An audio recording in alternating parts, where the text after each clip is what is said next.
Hello, everybody. It's so nice to be in this space with you today. I'm very honored and privileged to be able to facilitate this conversation between three very important deans. We've got Dr. Jenny Jones from the Whitney M. Young Jr. School of Social Work at Clark Atlanta University. Hello, Jenny. We've got Dr. Martel Teasley from the College of Social Work at the University of Utah. He also happens to be the president of the National Association of Deans and Directors of Schools of Social Work, and that's an important role for him. And your own Dr. Mary McKay, who is the dean at the Brown School at University of Washington in St. Louis. So I'm thrilled to be able to be with these folks. They've got big ideas also about what social work should be doing, and have some ideas about what we should be doing in the FCAB space specifically. So this is a really good conversation that we're going to have. It's very important to note that we've got three very different kinds of social work programs represented among our panelists. We've got public and privates, we've got HBCU, we've got predominantly white institutions. So people are bringing lots of different perspectives to this conversation. And I do have some questions for the panel. However, I'm going to invite the panelists publicly right now to just feel free to interrupt, ask follow-up questions of your colleagues. I would love for this to become more of a free-flowing conversation than kind of three separate presentations. And it gives the rest of us an opportunity to sort of eavesdrop in to a conversation that you all might be having amongst yourselves, because I know you know each other well and you've engaged in some important conversations, interesting conversations, and I expect this one to be one of them. So that being said, it's a little hard to say, okay, talk amongst yourselves. So I would like to get us started by asking each of you, just tell us a little bit about your own experience with FCAB, where you currently are serving as dean, but also where you've been associated in the past. And you can decide where to start. Okay.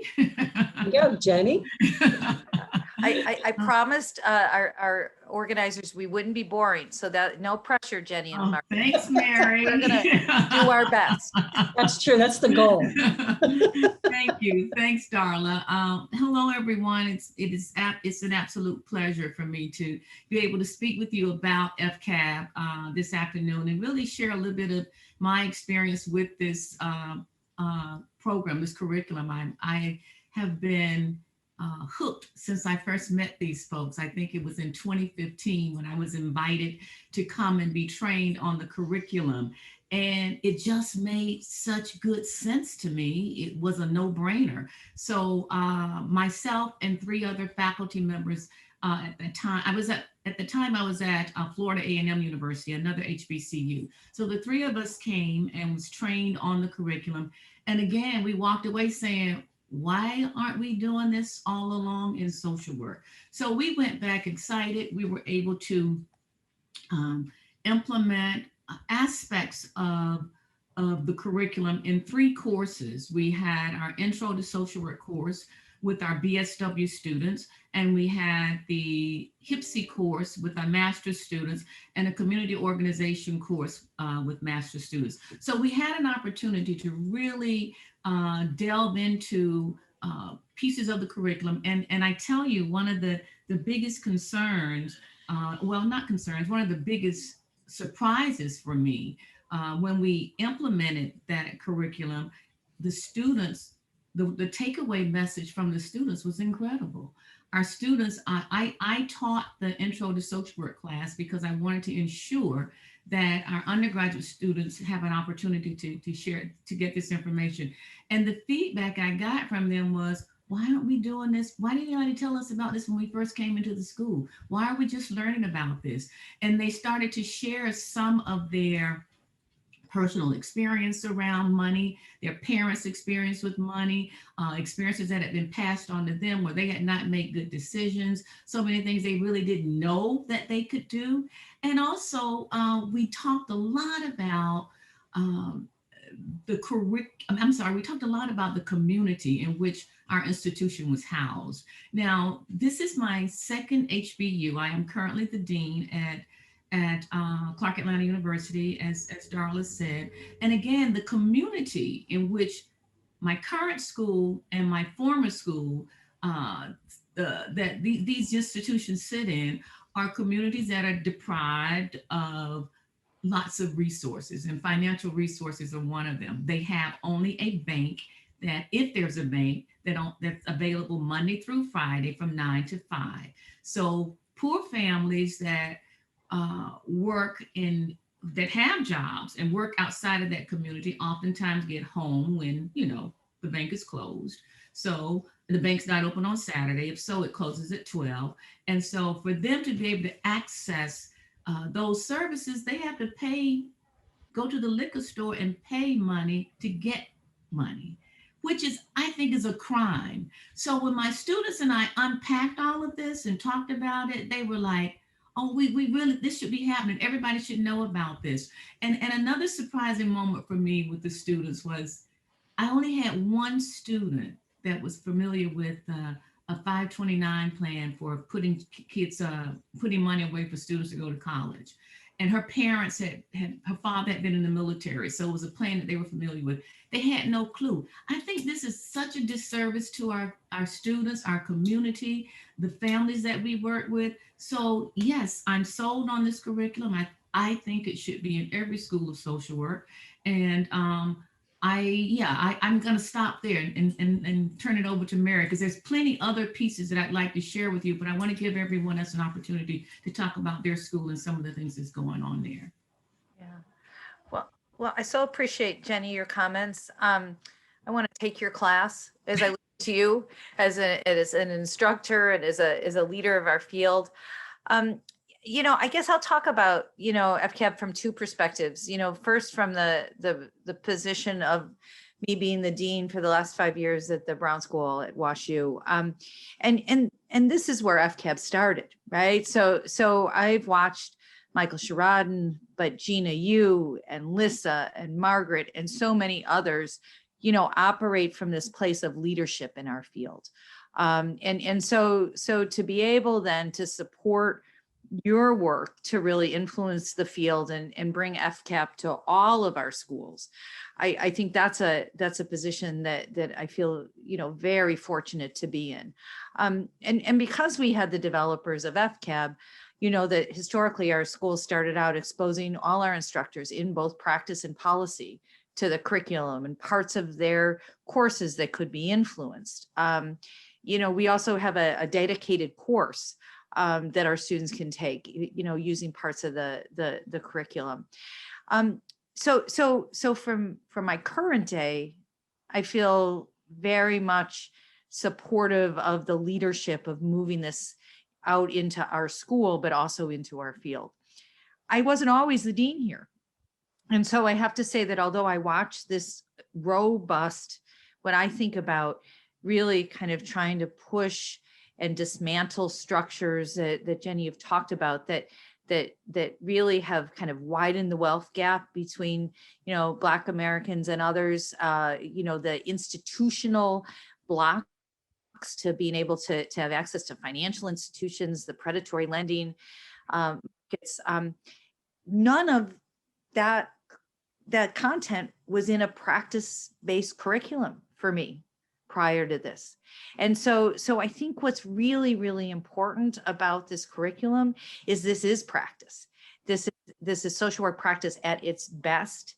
And it is focused on certainly individuals, but it's also focused on their intersection with an incredibly burdensome, unfair environment. And so that's what I really appreciate about your comments, but also the leadership at FCAB. Yeah. Mm-hmm. Martel, that's probably, and I'm supposed to call your name and that you can get in the conversation. You're on mute though. Yes, thank you so much. And thanks to Dr. Gina McClendon and Dr. Mary McKay for the invitation. Good to see my distinguished colleague, Dr. Darla Spence-Coffey and Dr. Jenny Jones. I don't know if I can not be boring, Mary. I don't know if I can excite the crowd. But I love following you because I faced the challenge of being a change agent at the college, and this is my 14 years dean, and it existed a long time before I came, and it's really hard to change the culture there. And so we really haven't tackled financial capacity building yet, mainly because we're waiting on 2022 and the new EPOS standards. And I have some ideas about what we'll do then, which will probably create a course, as well as there are two things that I'm going to do. One is I've been approached by the Supreme Court of the University of Utah to develop a course on law and social work, which most states don't allow social workers to give legal advice. And Utah has what they call a sandbox law now, which allows them to experiment with that. So that, as well as financial capacity building, will really be aimed at undergraduates instead of graduates. So we'll get them before they get poisoned, actually. But it's a long slog to do this and trying to make the change. And in general, I'll just say that we place a lot of emphasis right now on diversity and inclusion, but we really should just be placing as much emphasis on FCAB in terms of working with students. And one of the challenges I've faced that I've talked to Dala about many times is the link between, or the delinking between macro and micro. My faculty are in one camp or the other, and I'm really trying to get rid of that binary dichotomy between the two. That's really very problematic. And so I really want to change the curriculum where students are getting both. But we're starting with the undergraduate curriculum in terms of financial capacity and asset building, as well as that sandbox piece where we can give legal advice. And we'll monitor that, we'll evaluate that. And what's exciting is that members of the Supreme Court will actually be teaching those courses as adjunct professors. And so that will be really exciting. We're working, I have a meeting next week to talk about that. And then the other thing is that universities themselves, you know, when the student loans came out, universities found out that students were using the money in all types of ways and sometimes being charged when they didn't even come to class. So they came out with regulations for that. And many of us dealt with those in different ways within states and localities. That is to say that we had to make sure that the student that did so many days in class before to count them in towards enrollment, which meant that they were being paid for out of their student loans.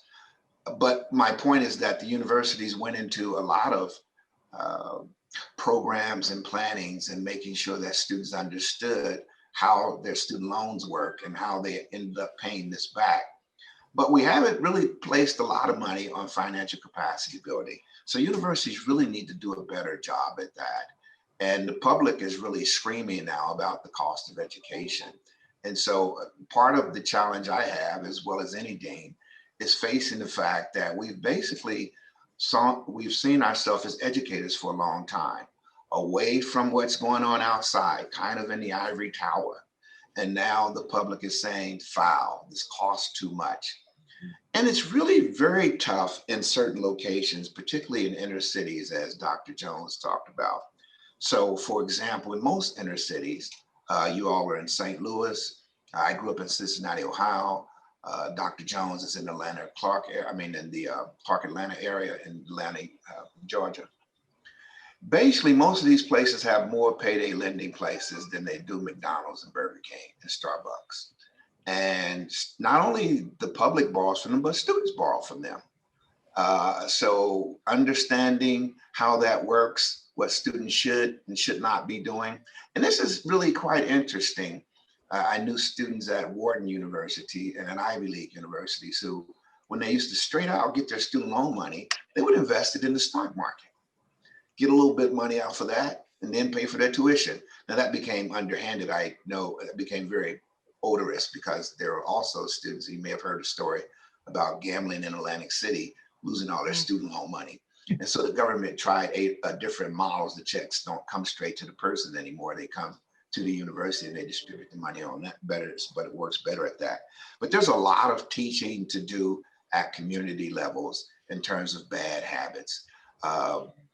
Unfortunately, I still have relatives who lose payday loan who use payday loan industries for loans. And it's trying to even talk to them about that. They look at me as if you're in the ivory tower. So please quit lecturing to us. But this is a serious problem within communities, and more emphasis needs to be placed on it within the social work profession. And so I'm really looking forward to tackling that and setting the stage in terms of talking about that in terms of practice, program, and policy, and placing really is just as much or more emphasis on that as we do on diversity and inclusion. Because in a capitalistic society, diversity and inclusion costs money too. And we have to look at the structures of our society and how that pans out. And there's a lot to be done right now. And I'm going to drift a little bit, because even in my own family, I'm talking to my children, you cannot live the way I lived, which is for paycheck to paycheck for a long time, thinking that, you know, my house would bail me out at any point. That's not the way it works anymore. I'm saying to my own children, you have to save about 20% of what you earned. For years, I saved nothing. Basically, I was just going from paycheck to paycheck. Much in, you know, in the latter part of my career, that has not been the case.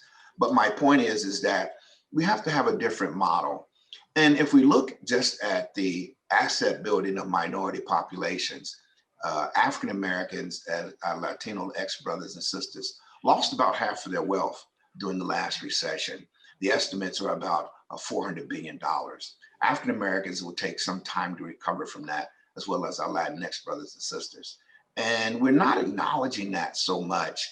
I don't think, to be real and rational, I don't think that recovery will even take place in my lifetime. For all of the programs that we've ever created in this country, African Americans own less than 3% of the wealth. So financial capacity building is extremely important. Early as possible in terms of savings plans for college and how, but it's not just the point of the individual. Institutions have to also engage in this to save people money as much as possible. I'm actually personally thinking of our challenges with student loans as a form of indentured servitude for all of us.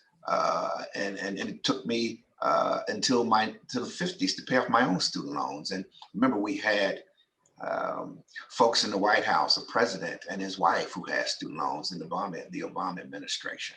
So, you know, we're moving in a direction where right now we're saying that, and I still believe in it, that by paying for a college education is the way to the middle class, and it will, you know, benefit you more in the long run.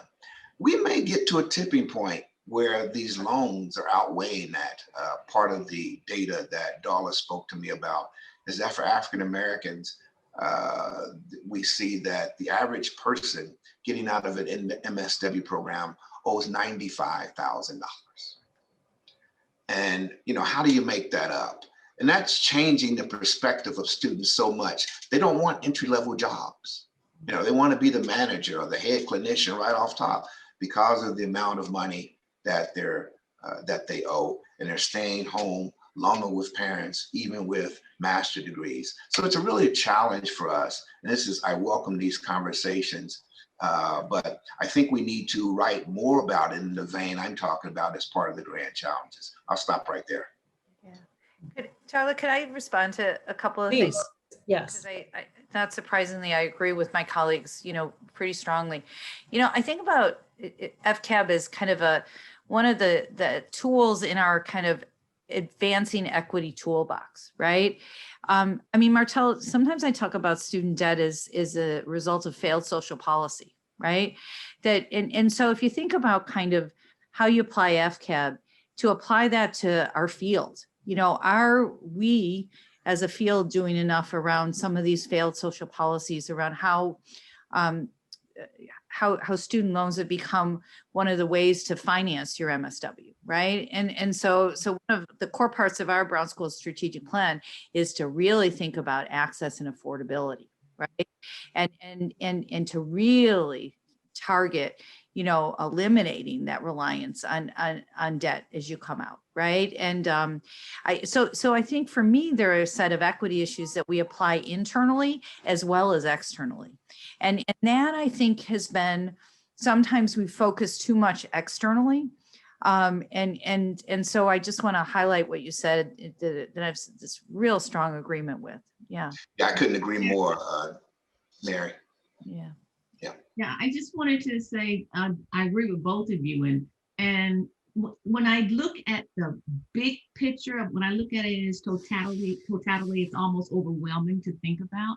So I try to carve out those small pieces that I feel like my school or what we can impact in my school. Because everything Martel said is, and when everything you just said, Mary, it's all true. My current school my school is 100 years old. It's been around for many, many years. And it has been a traditional clinical master's program. I have always been a traditional macro person. So you have a macro dean in my headspace, working with a school that is strictly clinical and again, traditional. And so trying to make inroads to that is not easy. But what I have been able to do, some of the small successes that I've been able to accomplish there is we linked up with a community-based organization that does financial literacy. And we were able to have students placed there in an internship. So we are getting our students more comfortable with this whole piece around understanding finances, because many of them, they come back and share the stories. I mean, they'll often think their situation is dire until they have people that live in the community come into the agency to talk about how to clean up their credit or how to get, and then they're just like, oh my God, I can't believe this. So that's a small piece. And we've been placing students there now this is our second year. And that agency was able to hire one of our doctoral students to supervise the students as an, so that's a small piece, but I see that as a big win, because the people in that community have an organization that's available to them to help them understand credit reports, help them understand savings, help them understand how to clean up their credit. And that's the first step in trying to make some change here. The piece about student debt just really gets at my very core, because I'm going to share some personal stuff here. I think about myself, who, when I had never had a student loan until I got my PhD. That probably didn't happen for a lot of students, a lot of people that go to school, particularly Black people. And so when I when I went off to get my PhD, I had worked for many years. I had saved money. I didn't really even need to get a loan, and I was a mature adult. But the peer pressure from my friends who got loans, I got one of those loans. And it was the biggest mistake I could have ever made, because while I have paid it off, it was a noose around my neck for many years, and I didn't even need it. So then I think about those students who needed it, because many of our students send money home to their parents. Many of our students have to do all these other things, and they needed that. And then I only got one loan. They get many, one after the next, after the next, after the next, and they finish school, and they can't make it, because many of them don't get the type of job that Martel was talking about, the lead counselor or the director of the program. They have to start sometimes, right at almost not at the bottom, but a little bit above the bottom. So they're not making a lot of money. So that brings a lot of pressure for those students. The other thing is, well, the piece about the financial aid is very important, but let me tell you what the part about that is so sad.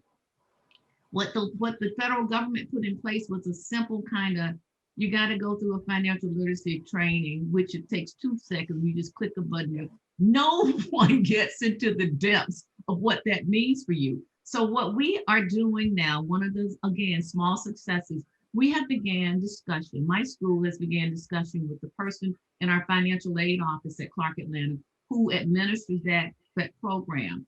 And we've also asked the community-based organization to work with us. We want to start having some impact and input into the types of training these students are having to go to satisfy the financial aid piece, because we don't want it to be just something they go on the computer and check, click, click, click, I'm done. We want it to be something that when they check, click, they say, oh my God, this is going to have an impact on me. Let me think through how I'm going to do this. What are some of the resources that are available to me that I can talk to people now? So when I get out, I don't end up in this situation. So we're really pushing that. And I got a lot of pushback from the financial aid office, because they say, we already have somebody to do this. It's always like, here she comes again. And so but I just kept going back and I kept going back, because I said, you all don't understand the importance of this. Well, all these students get loans, I know, but what are we doing to them? I think we have to help them understand this. So that's my goal. I'm going to stay at it. We're planning. We have other planning meetings in place, because I really think if we're going to do this financial literacy online piece for them to satisfy financial aid requirements, it needs to be something that's going to be beneficial to them and their lives once they leave our university. That's terrific. Is it okay if I jump in? Absolutely. Darla, you're the moderator. Well, I say that because everybody listening, I'm sure, is seeing that our conversation could go in lots of different directions because of the richness of what you all have presented. But I want to try and stay true to what I've been asked to do, which is to talk about FCAB in schools of social work. One of the questions, I've been paying attention to the chat box, and one of the comments that Dr. Teasley made, and Dr. McKay, you followed up about this whole thing about, bridging the micro-macro divide, or, getting rid of it entirely.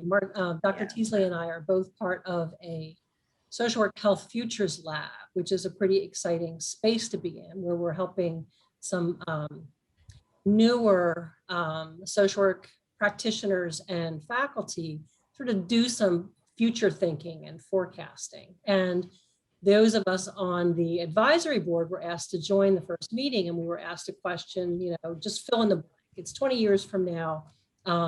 And what would you like to say? And what I said was, I would love to be able to announce in 20 years that we no longer hear anybody saying micro, macro, that it's being a social worker, So I just wanted to see if we could pick up that thread again, because that's critical to what FCAB is all about. I mean, FCAB is in fact a way to think about, because even based on your conversation, we're thinking about our students' own financial literacy and the debt burden that they're, accumulating and bearing.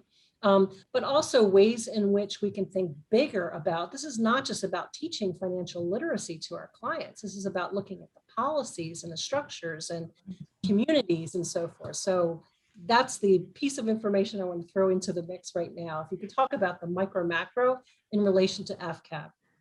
Well, thank you. I think I'll start there. And, we got to kind of clean our own house in terms of that. I've known a couple of programs. When I was in San Antonio as a department chair, they have a curriculum still that has no distinction between micro and macro or meso. You get all three. The only drawback is there are just very few electives for students. That was the one drawback that they have. I think the University of Connecticut has something similar, and you all may know of other programs that are doing that. So there are models out there where this is taking place. But again, as Dr. McKay said, we really got to do some internal cleaning, as Darla is placing emphasis on also. So for example, yesterday I had a conversation with our MSW program director, and there were two students who have bachelor's degrees in psychology, and they didn't meet one of our prerequisites. I think it was a history course or something. And they told the student, like, you need to, take that course and then you come in the program. Can you imagine how much money? I mean, it's one thing for that course, but the student misses a semester because they have to take that course, which delays things. And I said, we need to stop this. The person has a degree in psychology. Why are we making them take another course to get into our program? I could see if they had poor writing or something, but psychology is an allied profession of social work. And so much of it lends to what we do, and we borrow lots of theories from that. Most psychology programs are much more rigorous in terms of research than social work is.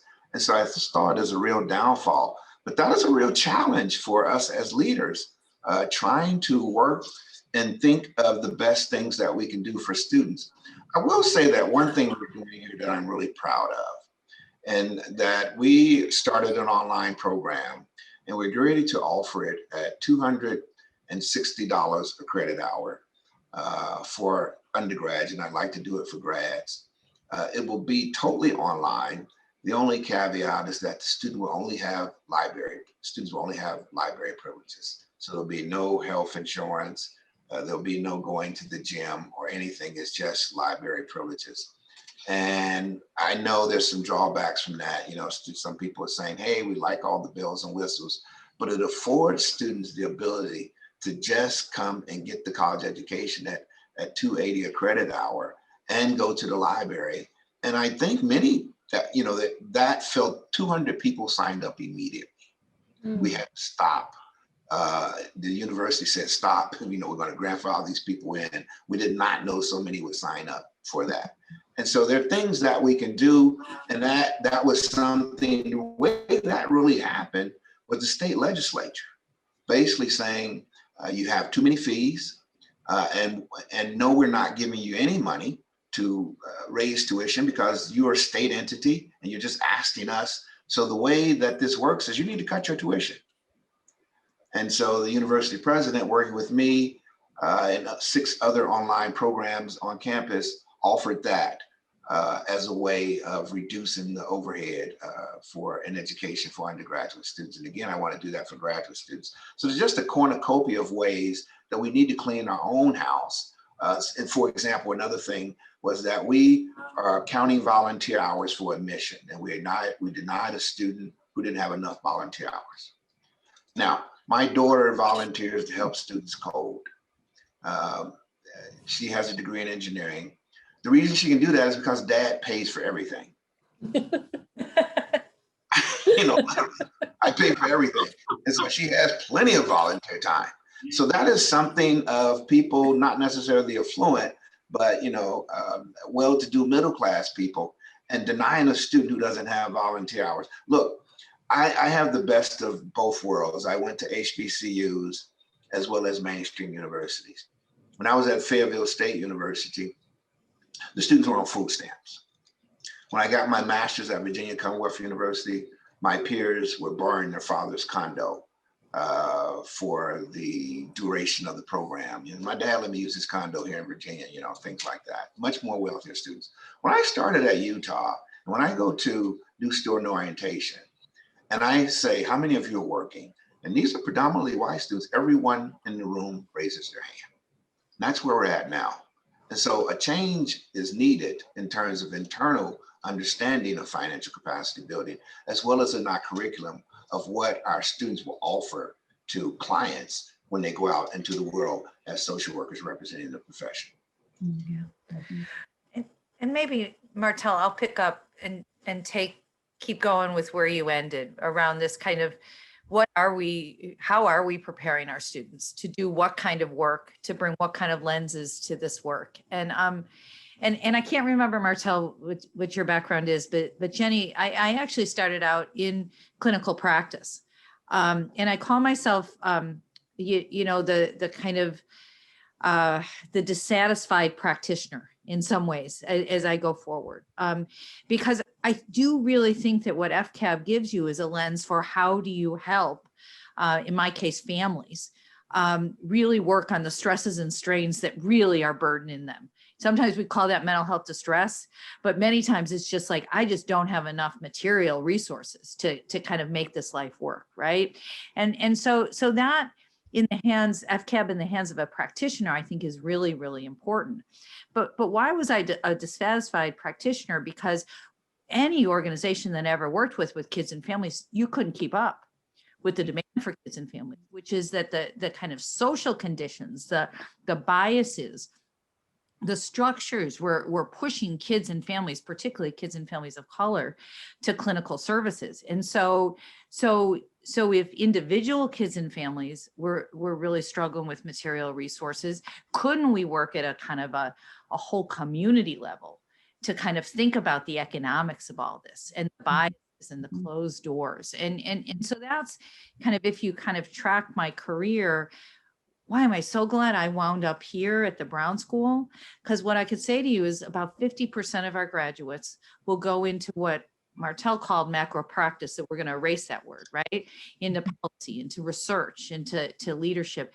The other half will go and work with human beings individually. But my hope is the 100% of those students bring a lens that the individual is completely connected to that environment. And I don't know, maybe I see a lot of information in the chat about a BSW. I have a BSW too. So that's how strongly I feel about, our profession. And maybe it's that BSW lens, but I kind of learned that social work, the model was person in an environment. And in some ways, some of our fields or part of our field or our curriculum kind of tipped way over to that individual and missed really that intersection about how people live and grow and thrive. Martel, or maybe it was Jenny, you said, I look around a community and I see payday lending. I see McDonald's next to Lee's Chicken, it's big here, right? Those are environmental toxins, actually. We call them businesses, but they're threats to your health, they're threats to your emotional, your economic well-being. And so my hope is that FCAB becomes one of the ways that we give our students a lens for humans and that human enterprise of social work, but all the work that we need to do to make sure we don't burden humans, and particularly disproportionately burden, based on your racial identity and based on a whole host of identities. I hope that helps. I don't know that I'm gonna, I don't know how many years we have collectively left in the field, because by the time you get here, you have only a few more left, but my hope is we'll make a difference, Darla, in some of the way we think about social work and talk about it and prepare our students. All I can say to that, Mary, is you said it so eloquently. That is my hope, that somewhere along the way that we are able to embrace our profession that in a way that does not allow us to choose one or the other. Because I think that has really created this distance and dichotomy among us as professionals. We put so much emphasis on licensure until students think they have to go, they absolutely must go micro to get a license. And then they come in talking about, I'm gonna get my license, and they lose the whole concept or the big picture of what this is all about, because they're focused on, I'm gonna be a clinician, I gotta get a license, I'm gonna do this and do that. And they don't think about that lens that you just talked about, Mary, that you hope that all of our students will have in understanding how to help families. And so I think for me, that's certainly the takeaway message here. And I thank you, because I'm all in for making us one profession and allowing students to have choices around which way they want to go. Because I think we do them such a disservice by telling them they must choose one over the other. So one of the things that I find interesting, and I probably like the three of you, have an opportunity to be in the presence of other professions on a pretty regular basis. And I'm fascinated with other professions that have been sort of unapologetically and unambiguously about working with individuals. And they're talking like, we need to be paying attention to the environment, social determinants of health. We need, and that's our wheelhouse. I mean, we did abandon that. We tilted toward, as you said, Mary, we've tilted towards the individual. And we definitely, as a profession, need to do some course correction. And I think that there's enough energy to actually make that happen. And I'm very excited about that. But we need to do it now, because there are other professions that are thinking like, oh, well, we should be paying attention to the environment. Duh. And that's what we should have been doing all along, right? Absolutely. One of the things that was mentioned, Gina mentioned that there is a grand challenge on FCAB. And I just wondered, has this been helpful to your own efforts? Martell, you actually talked about the challenges of being a change agent as a dean. That might be a surprise to a lot of people on the call because people tend to think of deans as being in charge and then they don't, right? And then the deans sometimes think that CSWE is in charge, and I know that that's not true. Yeah. So I'm just wondering if, the movement of the grand challenges, claiming it, FCAB as one of the original grand challenges that it articulated, has helped at all in this idea that social workers need to be both micro and macro, that FCAB is not an area of specialized practice, but, all the comments to the point that you made earlier, Mary, it's like talking about BSW. So we're talking about a generalist foundation. This is not an area of specialized practice. This should be an essential component of our foundation, right? So I'm just wondering if there's been if you've observed any kind of movement with the advent of the grand challenges focus on FCAB. I think we have a ways to go there. You and I both serve in the leadership capacity on the Grand Challenges Committee. And we're right at about the 6-year mark now, I think, and it's planned for 10 years. I hope we continue longer than that. I know there's some goals they want to reach at that time. But, the African proverb, how long does it take to eat a whole elephant? One bite at a time. So it's really going to take quite a while for the profession to make this whole thing stick in terms of the grand challenges. And we just really have to keep at it. It took quite a while for the profession to change from community-based approaches to the psychoanalytic model. That really starts in the 1940s, as you know, Darla, with the coming back from World War II. And we had so many psychological problems that the government put a lot of money into people who understood psychoanalytic approaches to working with people. And that really, and then we had the license started in the 1960s, and that ushered us into where we're today. So a lot of that needs to be changed and unpacked. The grand challenges need to stick at it. For example, as we know, they started in mathematics. All those problems have not been solved. And so we have some kind of irretractable problems within the profession. But I've learned in my lifetime, these infinite truths don't ever hold up. I grew up thinking that there were 6 planets. We all were taught that. And lots of other things of flat world ideals now. When I was a kid, many of us can remember when there was no way to cure any type of cancer. So we can eliminate race. We can become much more financially solvent. And just as we make sure that our students understand APA format, generalist practice, and social work ethics, we need to make sure that they understand financial capacity and asset building. That just needs to be a hallmark of the profession. And I think we go a long way in changing our image in the public if we do that. The one thing that I admire about the grand challenges, we're on the leadership board together, is there was an emphasis on elimination of these social problems. And it was really actually in my mind the kind of stuff off the cliff to say, this is not about tinkering or improving slightly a set of social conditions that are unacceptable, that these need to be solved. I think that's an important lens that we bring to this work. I do think that part of leadership in a profession is to be maybe a supportive critic of and so Martell, one of the things that I know you and others on the grand challenges is you spent a number of years saying, wait a minute, but where does racism come in across those grand challenges?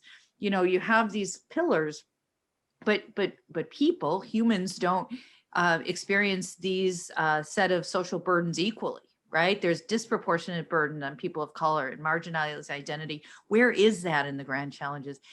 That's important, step forward that is likely actually to be able to more meaningfully tackle some of the pillars of the grand challenges.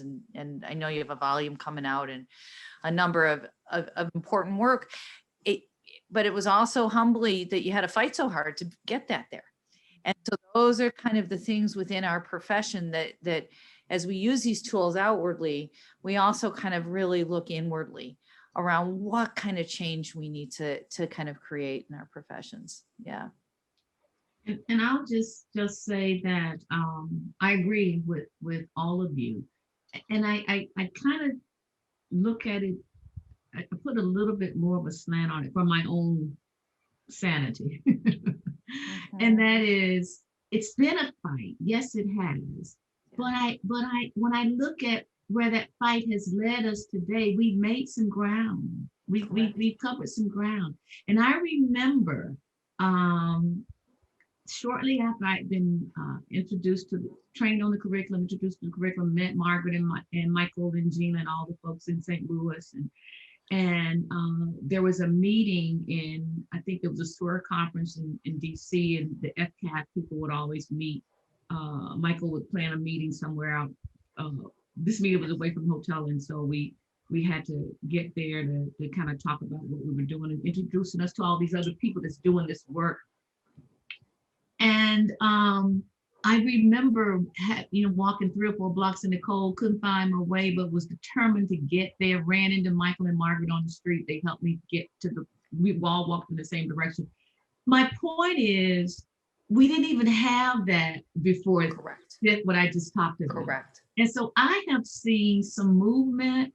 It has certainly made the profession aware of this issue, because people didn't even think about it before this came up. So it has made the profession aware. There's been some minor movement. I think if we continue at it in the way that we are now, there will be more movement. It has also allowed us a space to be able to present research on this topic that wasn't there in the past, to write about it. Martell, the issue the book you're doing on race, if this hadn't come about, I don't even know if that would have been possible. Correct. So while the small steps, we're standing. That's good. And as long as we're standing, I believe we can move forward on this.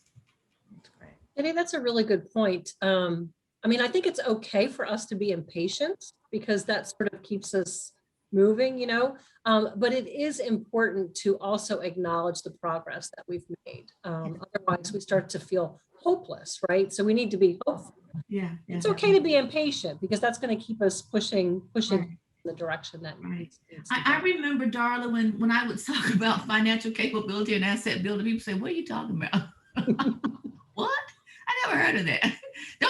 That's what they do in the business school. No, we can do it in social work. So at least it's out there. People know that exists. There's schools that are doing different versions of this work. So I just think we have to stay at it. I'm willing to stay at it and keep pushing, because I do believe that in time we'll get there. May not be the time that we want, but in time we'll get there. Martell, it looked like maybe you wanted to say something? No? Oh, I wanted to correct myself. I grew up thinking there were 7 planets. That's 7 planets. I was going to say you forgot one, dude. Not that old. Not that old. Awesome. Well, thank you. You just helped us deliver on Mary's promise to the group that we would not be boring. A question that came up in the session that I got a chance to listen in on before we started, and has also come up in the chat, I thought I would pose to you. There's this feeling that, and it's not just a feeling, there is a reality that the curriculum is already really packed. And people act as though this is an add-on and feel like, oh my God, how do we possibly add this to an already packed curriculum? So Mary, you're like already shaking your head. Why don't you speak to that? So Margaret, I'm pretty sure Margaret asked that in the chat, that I thought was really the right question, right? So what Martell said is that SS building financial capabilities has to be kind of one of the foundations of our practice, right? And so if you think about what goes into foundations of practice, you are teaching you're setting the table for how does one work in this profession. And if you don't include the kind of the part around direct poverty fighting, right? Interventions that increase potentially your economic well-being, that should improve your circumstances. If you don't include that, this is not an add-on, it's kind of foundational. Is that are we producing professionals that really are equipped? And so, but there are some ways, and this, Carla, maybe also speaks to what Martel said about the EPAS, the competency requirements. What you require, we do pay attention to. So even change makers like these two great other deans, they do need some leverage around, some things that will help us to kind of move in some of these directions, because then it goes from like, you have a dean who's got this idea that we may or may not agree with, to wait, our accrediting body, is really insisting that this be foundational. And that is a pretty important kind of leverage for many of us that are really trying to steward institutions to the right place. Yeah. Yeah, I think that's well said, Mary. And to your point, Darla, there's a lot in the curriculum, but this needs to be foundational in terms of who we are and what we're putting out there as social workers ready for society and today's problems that we see.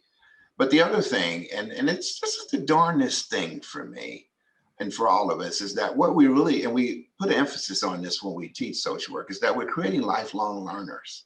And so I didn't stop reading books because I became a dean. I continue to read books, or because I did anything. And right now what I'm seeing is students wanting to be rubber stamped. And this is the problem of the debt that they have. So it's like, stamp me, let me get a license, and I need to get out there.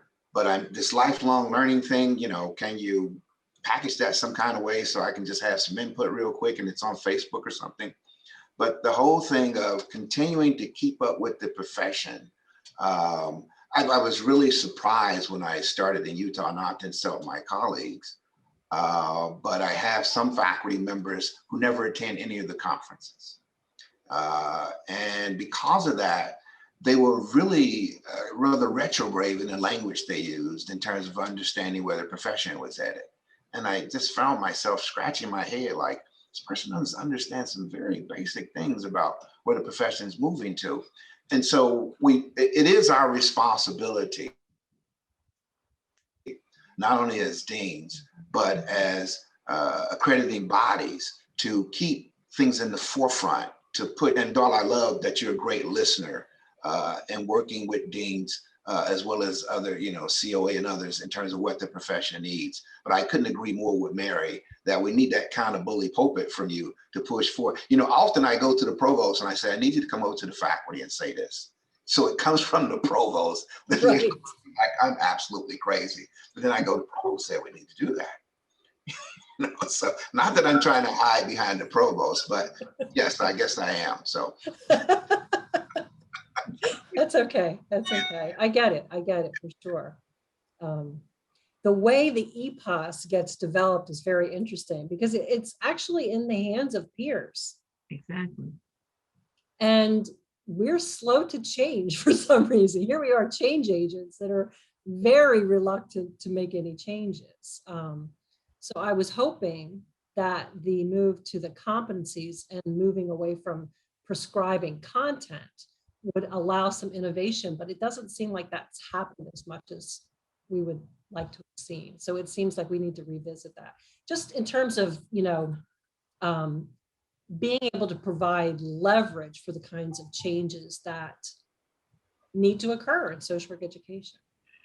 Let me add something, and Darla, you know this well, all of us do, that students are really screaming for change right now. Most of us are baby boomers, looking for that big retirement in the sky somewhere within the next, 5-10 years or so. But the students, because of their debt and the challenges that they're experiencing in their community, they're not willing to acquiesce. When I arrived at Florida State as an assistant professor And I gave a colloquium talking about, why I got in the profession and wanted to work with the Black community. In the first faculty meeting, and the dean wasn't necessarily aiming at me, he said, "We don't do community-based work." And I felt like, wow, what am I doing here? How's this ever going to work out? Students are not willing to accept that these days. They're organizing, they're forming, and they want something done about the conditions and the context within their community. And they're putting demands on us, well, they should, to make change. I agree. I agree.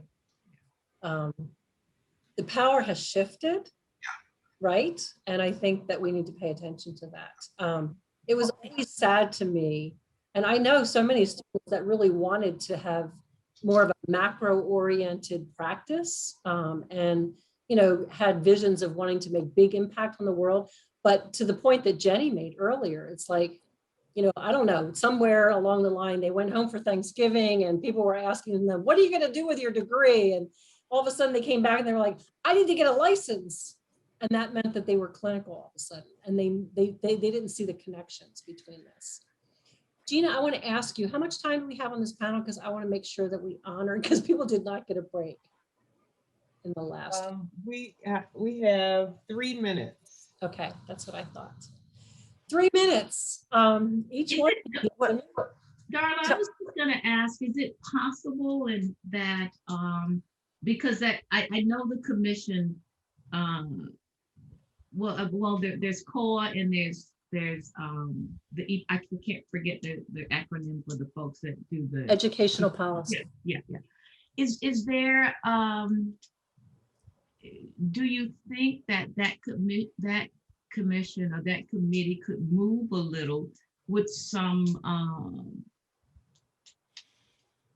I don't want to say, but I'll say nudging from the profession, from people in the profession, writing, calling, saying, this is what we think needs. So this is what I'm going to do. They're absolutely, and I'm not sure how much we avail ourselves of this opportunity, but EPOS 2022 has already, it's a barge, it's a huge ocean liner that's already left port.